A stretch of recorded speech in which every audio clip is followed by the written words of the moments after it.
Please be aware that the comments, views, opinions shared on this podcast are not meant to diagnose a medical problem and/or legal problem. If you do have a medical problem or legal problem, kindly contact a professional.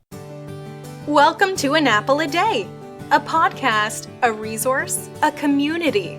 Share your experiences and learn from others as we overcome barriers and learn to live a happy, healthy life with a disability.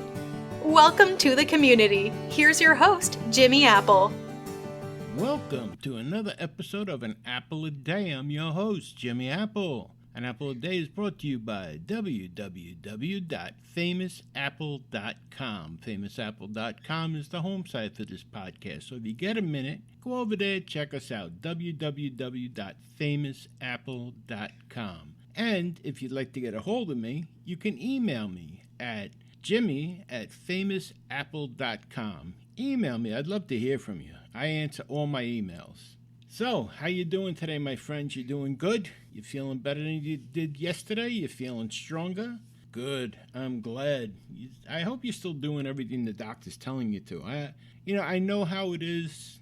The warm weather's here. Who wants to go to a doctor's appointment, especially in the middle of the day? But you know what? It's important, and you gotta keep going. You gotta keep doing what you gotta do. You're disabled, you got a doctor's appointment, you gotta go to the doctor's appointment. That's your job. So make sure you go, okay? Make sure you fill your prescriptions. Make sure you take the prescriptions as they're written. Follow all the warnings on it, too. Read those prescription bottles, especially in this warm weather, because they may have warnings on it about sunlight, direct sunlight. So make sure you read the prescription bottles carefully. Well, we got a good one for you today. We're going to follow up what we did last week with the additives to these foods and the diet sodas and stuff. And plus, some helpful hints with watching our weight, especially in these summer months, these lazy, hazy days of summer, where you're sitting around and you're just taking in the warm weather, or you're taking in the air conditioning, watching TV, relaxing. We have a tendency to snack. We have a tendency to eat as we watch TV. So we're going to talk about that too. Before we start, I want to answer an email from Amelia from Michigan. She wrote to tell me that she's been receiving Social Security disability since November of last year. And her and her husband have decided that they're going to downsize a little bit so that they can save money on rent. So they're moving. In the meantime, they've come across a lot of articles that they don't need anymore. And she put them on eBay and stuff like that to sell off. And then she got nervous. She got nervous about doing that because she put her name on it, and she's worried about getting money and how it's going to affect her Social Security and if it will affect her Social Security. And just to cut to the chase, Amelia, it's not going to affect your Social Security. You're allowed to sell some stuff off on eBay or Amazon or wherever you're going to sell it. You can put it on Craigslist. You're not making a living out of doing it. You're getting rid of some stuff that you no longer need. So that's perfectly allowable. Now, there's a certain amount that you can make up to each month that's not going to affect your Social Security disability. What I would suggest you do, all right, to put your mind at ease, is go to ssa.gov, click on Social Security Disability, and in the search bar, put up Making Money While on Disability, and read that, and just take that all in, and that'll put your mind at ease, especially in this case, because you sound like a textbook example that they use. So, no, you don't have to worry, but don't take my word for it. Go right to ssa.gov and click on Social Security Disability and search that site there and make yourself more familiar with it if you haven't already, okay? That should put your mind at ease, okay? Don't fret about it. Don't lose sleep about it. Don't worry about it. You know, I just want to bring out one more thing, because I've heard other people say this to me. They're nervous about going on the Social Security website. For some reason, they think that they're going to realize that it's them asking these questions, and they're getting themselves paranoid about it. Believe me, that's why the website is there, for you to go on, research it. Nobody's secretly taking your IP address and watching you or anything like that. So get that thought out of your mind. The website's there for you to use. It's there for you to research, do your research, read up on it, get to know it, be familiar with the website. But don't let going to that website make you paranoid. I've talked to many people that are paranoid about it. They get absolutely frozen at the thought of going on that website. And I guess it's the same. Some people get the same way with the IRS. So don't get like that. The Social Security is not there to harm you. They're there to help you. And that's why they have a website there for you to research on and read and explore. So go there, take some time, give yourself some time, because there's a lot to read. And remember this. If you still feel uncomfortable going to the website, you have me, Jimmy Apple, at an apple a day. Listen here. Don't stop listening to an apple a day. You keep listening to an apple a day and send your questions to me, and I'll go to the website for you. All right? Okay. Let's start moving on here.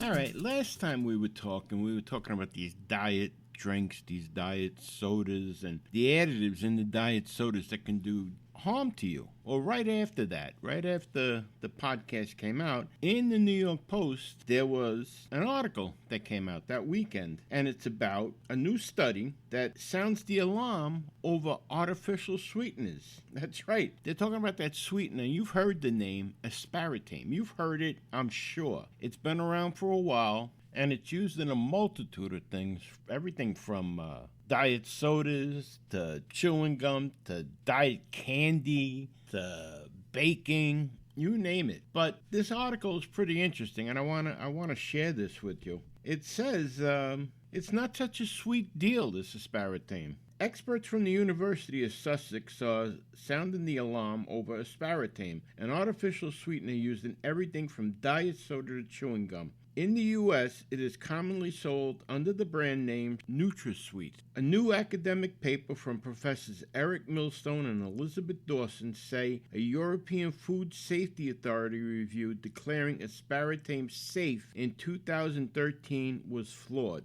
In their study, the duo accused the agency of relying on very weak studies and discounting the results of every single one of 73 studies that indicated aspartame could be harmful. I have had about 250 people come to me saying they think aspartame caused the problem, Millstone told the Daily Mail. I would describe it as strong circumstantial evidence that they have had neurological symptoms and have eventually come to the conclusion aspartame was responsible. Aspartame has been legal in the United States since it was approved by the FDA in 1974. Now, there's people on both sides of the argument that'll tell you aspartame is either good for you or it's bad for you, and both have tests that they're running. But who do you believe? Who do you believe? Me? I'm the type of person that would rather err on the side of caution. Now, I was looking in Healthline. They have a whole article on aspartame, but part of this article says the anti-aspartame activists claim that there's a link between aspartame and a multitude of ailments, including cancer, seizures, headaches, depression, attention deficit disorder, ADHD, dizziness, weight gain, birth defects, lupus, Alzheimer's disease, and multiple sclerosis, MS. You know, that's enough for me to say, I'm going to stay away from it. And the other thing is that aspartame is also sold under the name Equal. There's other sweeteners out there, you know, the pink one. I don't like that one because of the aftertaste with that. It's just a matter of choice. So I started using Equal, too. I used NutriTaste. I used Equal. I used Walmart brand. And all of these have this aspartame in it. And eventually, I just stopped using them all. As a diabetic, I don't want to use sugar because that's a lot of empty calories. Now, I'm a big coffee drinker. I've told you that before. And I use dairy-free creamer in my coffee to avoid some carbohydrates. And I just use that. Instead of using any sweetener, I just use the dairy-free creamer, flavored. And it's sugar-free, it's low-carb, and that's fine for me. And I'm a big eater of oatmeal, but instead of using sweetener in my oatmeal now, I use cinnamon, which I like the taste of cinnamon in my oatmeal. It's good. I look for things that I can avoid, that I can substitute for sugar. Now I look for things that I can substitute for the sweetener. I'll tell you this, I don't like putting artificial things in my body. Now, I'm not telling you not to use it. I'm not telling you to use it. I'm just giving you some information to help you make an educated guess on whether or not you should use it. Me, I went and I asked my doctor. I thought they would know better than me. They're the professionals, right? So I asked my general practitioner, and he told me, no way, stay away from it. Stay away from it. They're no good for you. And the cancer words came up, and I was like, wow, okay. And that sent a chill through me. Then I said, well, let me ask my cardiologist. And my cardiologist said, he says, it depends on which way you think about it. So everyone has their own opinion. But like I said, for me, I err on the side of caution. If there's a chance that something's bad for me, I'm not going to use it. I'm not going to try it. I'm not going to use it. My health is already compromised. Your health is already compromised because of the accident or whatever. For whatever reason you're disabled, your health is already compromised. Why would you add to it? That would be like saying, well, you're disabled now, so you want to take up smoking. That's ridiculous. This is no different. All right? I want to move on. We're going to talk a little bit about dieting. A little bit. Not a whole lot. And don't worry, I'm not reading any articles on that one. But let's move on here.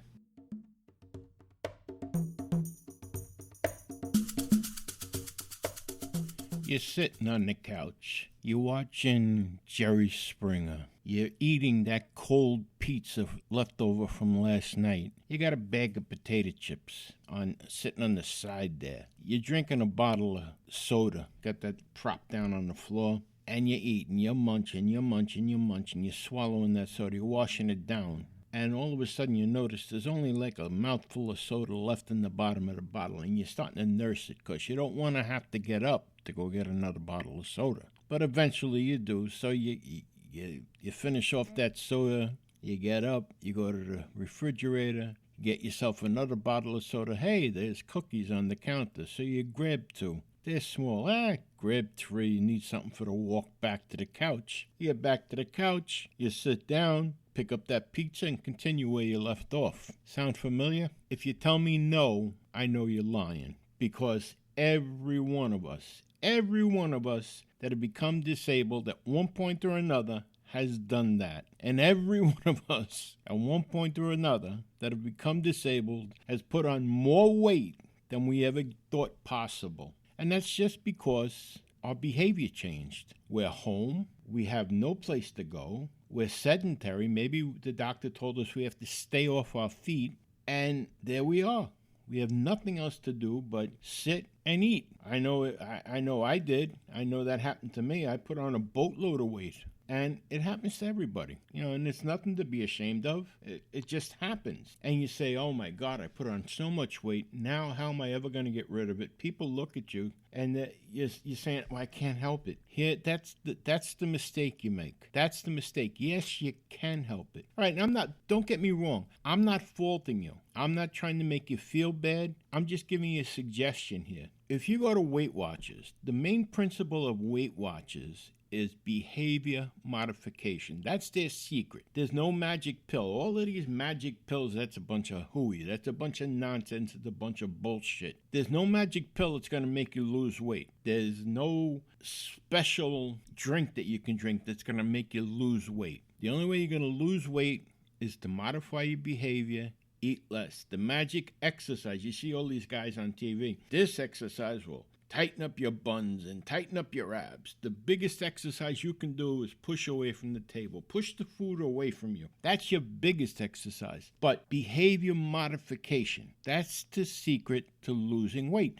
And that's the secret to maintaining your weight. And now people think, well, now I have to go on a diet. I'm going to starve to death. No, you're not. You're not going to starve to death. Once you learn to modify your behavior, you're going to be eating just like you always have, just in modified amounts. There's nothing special about sitting there shoveling food in your face. There's nothing healthy about that, that's for sure. And again, we have enough health problems. Why do we want to add to it? Again, I'll use this smoking analogy. We have enough health problems. We don't need to pick up cigarettes and start smoking, too, to add to it. So why do you want to pick up food and start shoveling it into your mouth to add to it? You don't have to do that. You don't need to do that. There's other things you can do with your time than eat. But I digress. The problem's already there. We've gained the weight. Now what do? You can look at all these fad diets that are out there, but that's just what they are. They're fad diets. They're not going to last. The minute you go off the diet, you're going to gain the weight right back. That's like that diet. I forget the name of it. It's the one that you don't eat carbs. You just eat protein. I've seen people, they go to McDonald's. I'll have a Big Mac, but no bread. So they're just eating the meat and the other stuff that comes with it, and they're on a diet. But the minute you start eating bread again, all of that weight comes back. I had a buddy of mine, and the guy was huge. And we lost touch there for a while, and I see him, and all of a sudden, this guy's down to, he's like fighting weight. And I was like, man, how'd you do it? And he told me about this diet he went on, cut out carbs, and the guy looked great. And I was actually thinking about doing it. And again, a couple of months went by. He moved, comes back to visit his parents. And I run into him, and he's back to being the same big guy that he always was. And I said, wow. And I didn't want to say, wow, you look like a fat guy again. And he said, yeah. He says, I put on the weight again. I said, yeah, I noticed. He says, I went off the diet. So you got to watch these fad diets, too. And any of these diets that tell you, well, drink this solution, and it's going to clean out your system. And you got to watch all of that stuff. You don't know what's in it. It's just like the stuff we were talking about last week, all right? Big penis. You don't know what's in that. It turns out they have the chemical from Viagra in it that raises your blood pressure so high or so low that it can kill you. You don't want to put these artificial things in your body. Here, my wife, for example, back in the 80s, she took a diet pill that was a prescription, mind you. It was a prescription. She got it from the doctor, fen. And that did damage to her heart. Her heart valve started leaking because of that drug. So you got to watch out for all these additives. The strongest diet you can go on is the one where you just modify your behavior. Don't think you're going to take weight off by putting something else in your body. That's not going to work. It's just not going to work. And then you hear these things about people with these lap bands. And yeah, they put a lap band on. They have surgery, unnecessary surgery, to put a lap band on. And then they got to eat like 50 meals a day, teaspoon size. That's ridiculous. That's no way to live either. Look, modify your behavior. And yes, the weight comes off slowly, but it didn't go on overnight. You got to remember that. That's the one thing. You got to write that on a piece of paper. Put it on your refrigerator. The weight did not come on overnight. It's not going to go away overnight. But if you modify your behavior, you modify your way of eating, eventually it'll go away. And it'll go away at a smart pace. And now here, I'm saying a lot about modify your behavior. Some people are probably thinking, yeah, you want me to eat carrot sticks and celery sticks and radishes and all? No, I'm not. I'm not talking about that. What I'm talking about, and I'm not even talking about counting calories. That's the whole thing. When a person is diabetic and they go on the diabetic diet, calories really don't mean a thing. All right, they do, but they don't. The biggest thing that you have to watch on the diabetic diet is your carb intake, your carbohydrate intake. And for a diabetic, your carbohydrate intake is the most important thing to watch, and you have to break it down. Carb intake should be 45 to 60 carbs per meal, and that breaks down to about servings of carbs could be 15 grams each. 15 grams each carbohydrates with your meals. So like if you want to have bread, if the bread is 7 carbs a slice, you can have two slices of bread with your meal. You know, you look at it like that. I know it sounds like a lot of work. You got to look it up. In the beginning it is, but after a while you start to realize you know what your carbohydrate intake is going to be because you've already read it a couple of times. And you can go online, you can get the books online, you can get the charts online of how much carbs or how many carbs are in different items of food. You can look on nutrition labels in the stores when you're buying it. And healthy food doesn't have to taste like crap. To be perfectly blunt, but just watch your carb intake, and you'll be surprised. It'll keep your sugars at a good level. You know, it'll help to starve off diabetes. It'll keep you feeling good, and it'll knock your weight down a little bit. You know, you can look at pizza. Pizza might have 25 carbs in a slice of pizza. Maybe more, maybe less. I don't know. I'm just using round numbers here. So that means you could have 2 slices of pizza at a meal. I don't know how much pizza you eat, but 2 slices of pizza is what a human being eats. I know there was a time where I could sit down and probably eat half a pie, but 2 slices of pizza is what a human being eats. And that's not bad. And then snacks in between. Now, I want to ask you this. Did you ever notice when you're in the hospital, you go in the hospital, you're not snacking all day, you're not laying down watching TV, eating a bag of potato chips or drinking shakes or anything like that. They bring you in breakfast in the morning. You get a snack mid-morning. They bring you in lunch at 12 o'clock, 12:30. You may get a snack mid-afternoon. Dinner comes around 5:30. You may get a snack around 9 o'clock at night. You go to bed. You ever notice that? And when you come out of the hospital, people go, oh my God, you lost so much weight while you were in the hospital. That's because your behavior has been modified while you're in the hospital. Now, if you can do that at home, you can knock off weight and you can maintain your weight. But the biggest thing, the big secret is counting your carbs. And you should keep your carbs to anywhere between 45 and 60 per meal. That's per meal. Now, that doesn't mean, well, I only ate 10 carbs for breakfast, so I can add 50 for my lunch to my other 60. No. If you only eat 10 carbs in the morning for breakfast, that's it. Now at lunch, you can only have 45 to 60 there. If you only eat 20 at lunch, that doesn't mean you can have 40 more with dinner. No, that means you can only have 45 to 60 with dinner. That's your limit, 45 to 60 for each meal. And on snacks, it's 15 to 20. Or 15 to 25 even. And you'll see by modifying your behavior like that, you'll lose weight. And you, like I said, you have to learn to read the labels. Read the labels when you go food shopping. That's why I like the water from Walmart, the flavored water. There's no sodium, there's no calories, there's no carbohydrates. And it tastes great and it fills me up. Just like drinking a bottle of soda. It's carbonated, it's great, and it helps me lose weight, or it helps me to maintain weight. That's your big secret. All of that other stuff, take this pill and it'll make you lose the fat, separate the fat, do this, do that. All of that is bullshit. And I can't say enough against that. Like I said, we have enough problems. And I'm sure if you ask your doctor will tell you, stay away from all these miracle drugs that are going to make you lose weight overnight. It's not going to work. He knows it. Now you know it. Do it naturally. Modify your behavior.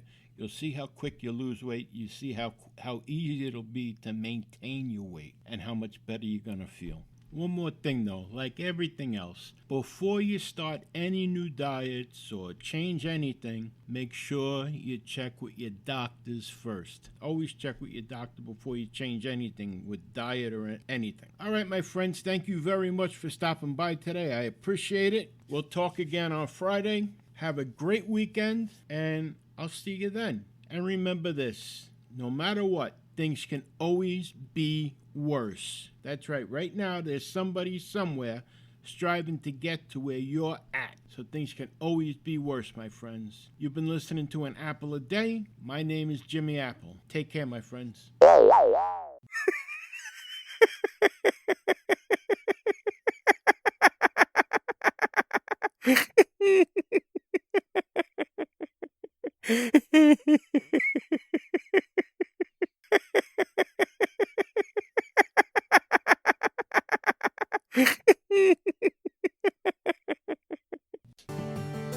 Thanks for listening to An Apple a Day with Jimmy Apple, your gateway to a happy, healthy life. Join our community at www.famousapple.com. See you next time.